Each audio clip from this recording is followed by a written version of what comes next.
Welcome to one more episode of Quantum Tutorials. In this episode, let us understand about how to use a Require.js module inside a Visualizer project. As we know, Visualizer project allows us to create modules at a global level, and it also allows us to create a Require.js module which can be required at the moment when we want to use it, and we can use the functionality that is embedded as part of that module. So let us look at how to use a Require.js module inside a Visualizer project. Here is a Visualizer project. Under modules section inside the project, if we expand, we'll see require is a folder that is available under the modules section of the project. If we right click on the modules, we'll be able to see the options to create a global JS module which is global for the entire application, and a new require module. When we create a new require module, it gets created under the require folder in the modules section. The require modules that you create, if we want to use them anywhere else inside the project, we should be doing the require on that module, get the reference of it, and then we'll be able to access any of the functionality that we write as part of that module.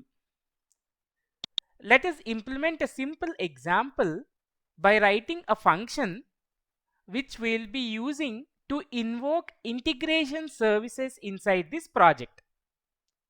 So we'll implement a function as part of this Require.js module, which will be used as a utility function across the application wherever we want to invoke an integration service from this application.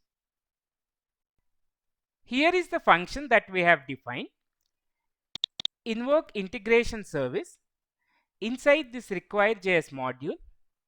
In this function, we are passing the service name, operation name, input parameters to that operation, success callback, and the failure callback. So this function, we want to use it as a utility function across the application whenever we want to invoke an integration service. So this is a Require.js module that we have defined here. In the next step, we'll look at how to do a require on this module and how we can invoke the function that we have written as part of this Require.js module. Let us rename this module and give a proper naming. I have provided the name of this module as Integration Service Invoker. Now in the next step, let us look at how do we use this Require.js module to invoke an integration service from an operation that is performed on the FRM news. On click of this button, Get Articles, I want to perform an integration service call by using this function invoke integration service that we have written as part of this require module. So to be able to do that, let us navigate to the controller associated with this form. So this is the default state of the controller associated with this form. Let us change this so that we'll be able to perform require on this integration service invoker, the Require.js module which we have created, and using that reference we'll be able to invoke the function that we have written as part of this Require.js module. This is how we have modified the structure of the controller. The array input parameter that we are passing here, it's the list of Require.js modules that we want to do a require when this form controller is being loaded.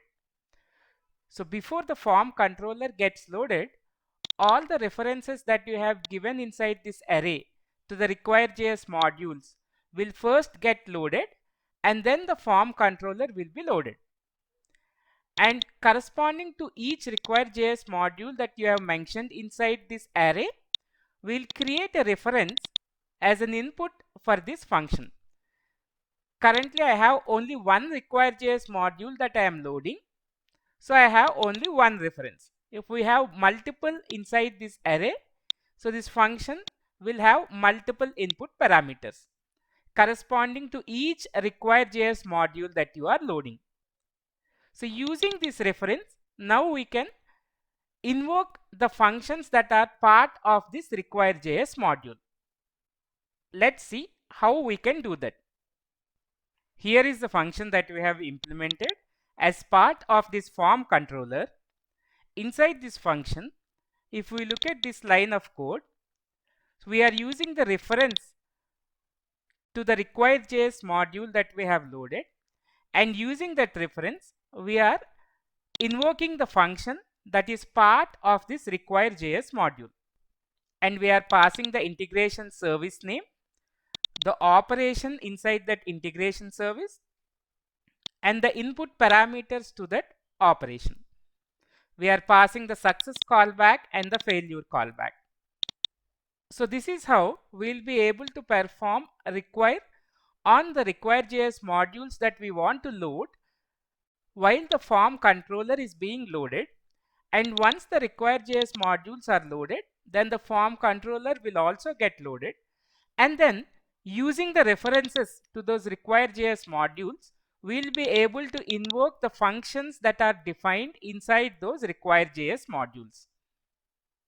This is how we have defined the success callback and the failure callback. If we are able to fetch the news article successfully, we are simply navigating to the next form by passing the news articles as the navigation object's context. In the next form controller, we have written the onNavigate function, wherein we are using the response that we got from the service invocation, and we are setting the articles to the segment which is there on this second form. Let us build this application and verify how the function which we have written as part of this required JS module is being invoked by using the reference that we have got by passing the required JS module name to load the required JS module while the form controller is being loaded. Let's do a preview build.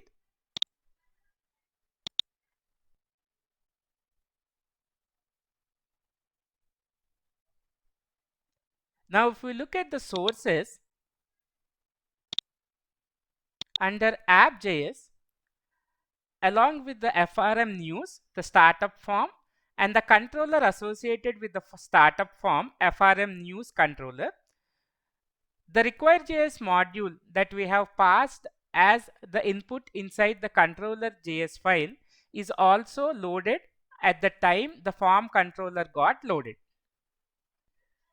Let me pass the news type as sports, and when I am clicking on get articles, it would invoke the function which is there inside this required JS module and then make an integration service call to the fabric.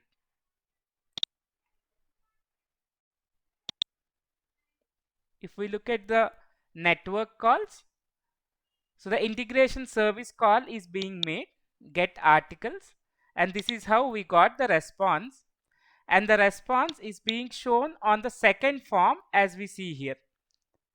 We did not dismiss the loading indicator, so that's the reason why the loading indicator is still showing up. Let us correct it.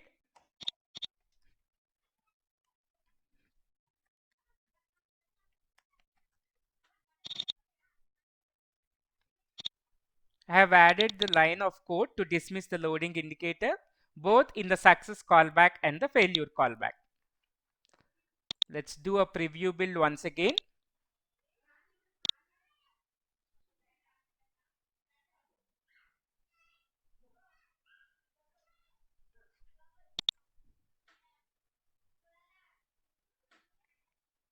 Let's pass the input parameter as ports. When I click on get articles,